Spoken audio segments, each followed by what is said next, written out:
ప్రే until something happens. ఏంటది?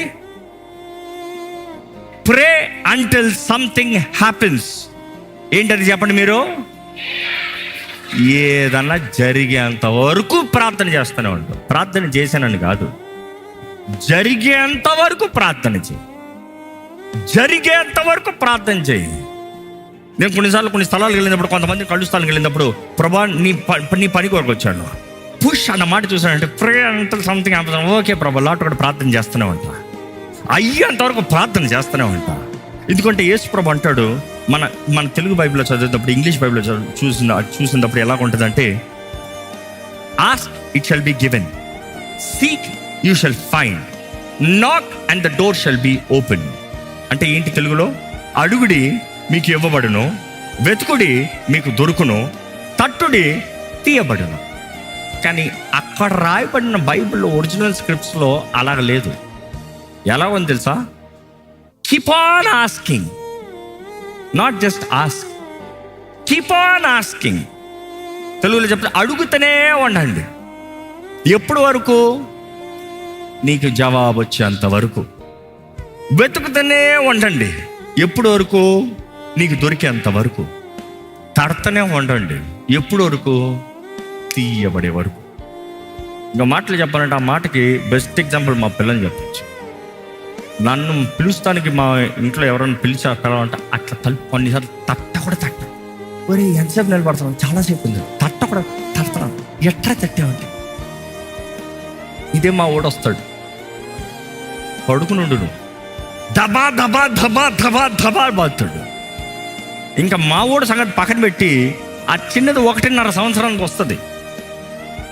అది వచ్చి ఆ చిన్న చేయితో తుప్పు తుప్పు తుప్పు తుప్పు తుప్పు తుప్పు తుప్పు తుప్పు తుప్పు తుప్పు తుప్పు తుప్పు పక్కకి ఇదే. అయ్యే బాబోయ్, అవదరా బాబు, లే.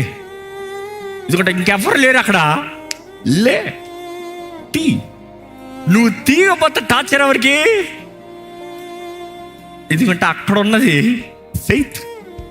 నేను తడితే తలుపు తెరుస్తారా, అంతే. తెరిచి అంతవరకు తట్టాల్సిందే.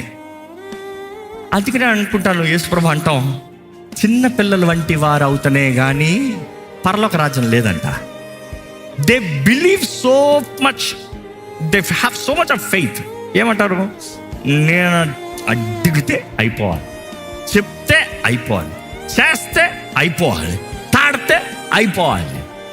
ఈరోజు మనకి ప్రార్థన చేయరా అంటే ఒక మాట చెప్తాం, ప్రభా నీ చిత్తమైతే, నేను భక్తుల్ని, నీ చిత్తమైతే వెళ్ళిపోతా. ప్రార్థన చేసావా ఆ విషయం? నీ చిత్తమైతే అని చెప్పి వదిలేశాను దేవా అన్న అంటాడు. No no no no no no no. దేవుని చిత్తమును తెలిసేంత వరకు ప్రార్థన చేస్తూనే ఉంటాడు. దేవుని చిత్తము స్పష్టముగా తెలియజేయబడేంత వరకు ప్రార్థన చేస్తూనే ఉండవు, ఆగద్దు.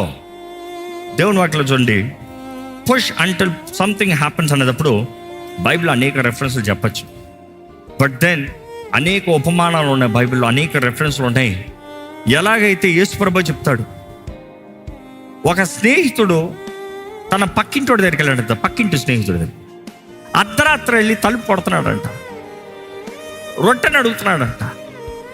ఒరే నాకు ఎవరు వచ్చారా సహాయానికి, కావాలంటావు అంటే నన్ను డిస్టర్బ్ చేయొద్దన్నాడంట.